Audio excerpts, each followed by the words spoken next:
प्राचीन समय में अयोध्या नगरी में राजा दशरथ राज्य करते थे। वे सूर्यवंशी थे और बहुत ही धर्मपरायण एवं प्रजा के हितैषी थे।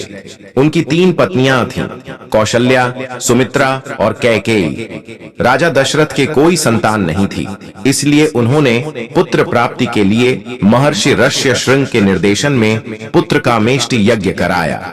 यज्ञ के परिणाम स्वरूप अग्निदेव ने राजा दशरथ को एक दिव्य खीर प्रदान की, जिसे उनकी रानियों में बांट दिया गया। इससे 4 पुत्रों का जन्म हुआ, श्री राम कौशल्या के पुत्र, भरत कैकेयी के पुत्र और लक्ष्मण व शत्रुघ्न सुमित्रा के पुत्र। राम और उनके तीनों भाई महर्षि वशिष्ठ के मार्गदर्शन में वेदों, शस्त्रों और नीति शास्त्र की शिक्षा प्राप्त करने लगे।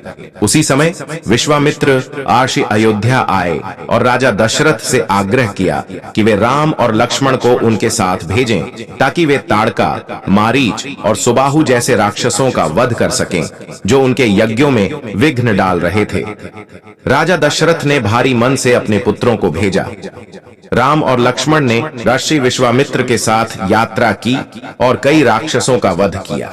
राम ने ताड़का का संहार किया और मारीच को समुद्र पार भेज दिया। ऋषि विश्वामित्र ने राम को दिव्य अस्त्र शस्त्र प्रदान किए, जिससे वे और अधिक शक्तिशाली बन गए। फिर वे मिथिला नगरी पहुंचे, जहां राजा जनक की पुत्री सीता के स्वयंवर का आयोजन हो रहा था। स्वयंवर में शिवजी के धनुष को उठाने और उसे चढ़ाने की शर्त रखी गई थी। कई राजा आए, लेकिन कोई भी उस धनुष को हिला तक नहीं सका। जब राम ने धनुष को उठाया तो उन्होंने उसे सहजता से तोड़ दिया। इस प्रकार वे सीता से विवाह करने के अधिकारी बन गए। राजा जनक ने प्रसन्न होकर अपनी दूसरी पुत्री उर्मिला का विवाह लक्ष्मण से कर दिया और उनकी भतीजियों मांडवी तथा श्रुतकीर्ति का विवाह क्रमशः भरत और शत्रुघ्न से हुआ। इसके बाद राम और उनके भाई अपनी पत्नियों के साथ अयोध्या लौट आए। अयोध्या कांड कुछ समय तक राम और सीता अयोध्या में सुखपूर्वक रहे। राजा दशरथ वृद्ध हो चुके थे और उन्होंने राम को अयोध्या का अगला राजा घोषित करने का निश्चय किया।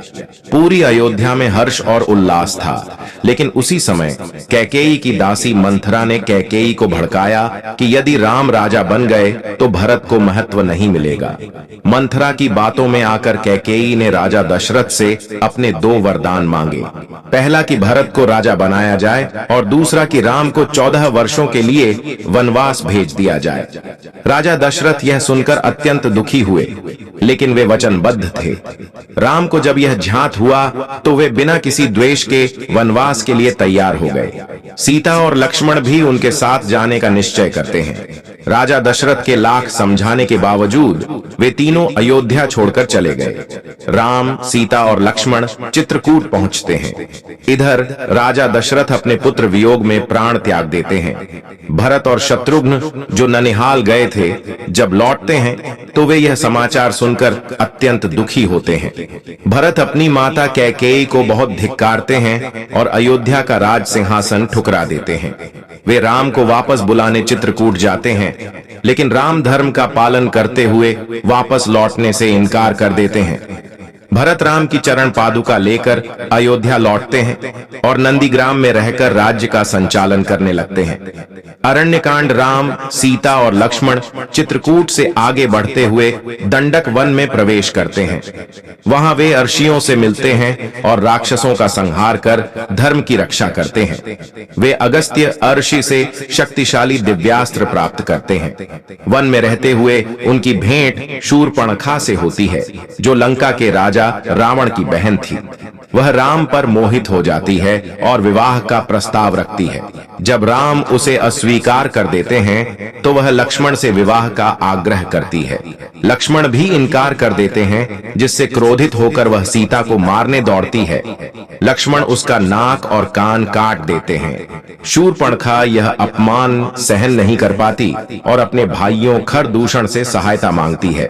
राम और लक्ष्मण उन दोनों का वध कर देते हैं। शूर्पणखा अंततः तरह अपने भाई रावण के पास जाती है और सीता के अनुपम सौंदर्य का वर्णन कर उसे हर लाने के लिए प्रेरित करती है। रावण छल पूर्वक मारीच को स्वर्ण मृग बनाकर राम और लक्ष्मण को दूर भेजता है और स्वयं साधु का वेश धरकर सीता का हरण कर लेता है। जब राम और लक्ष्मण वापस आते हैं तो वे सीता को न पाकर अत्यंत दुखी होते हैं। सीता की खोज में राम और लक्ष्मण आगे बढ़ते हैं और उनकी भेंट जटायु से होती है, जो रावण से युद्ध कर घायल हो गया था। जटायु राम को बताता है कि रावण सीता को लंका ले गया है। जटायु अपने प्राण त्याग देता है और राम उसका विधि पूर्वक अंतिम संस्कार करते हैं। आगे चलकर वे शबरी नामक भक्त से मिलते हैं, जो राम की प्रतीक्षा में वर्षों से तपस्या कर रही थी। राम उसके झूठे बेर खाकर उसका सम्मान करते हैं। इसके बाद वे किष्किंधा नगरी पहुंचते हैं, जहां उनकी मित्रता हनुमान और सुग्रीव से होती है। सुग्रीव, जो अपने भाई बाली के भय से छिपा हुआ था, राम से सहायता मांगता है। राम बाली का वध कर सुग्रीव को किष्किंधा का राजा बनाते हैं। सुग्रीव अपने वानर दल को चारों दिशाओं में सीता की खोज में भेजता है। हनुमान, अंगद और जाम्बवान दक्षिण दिशा में जाते हैं और उन्हें समुद्र के किनारे जटायु का भाई संपाति मिलता है।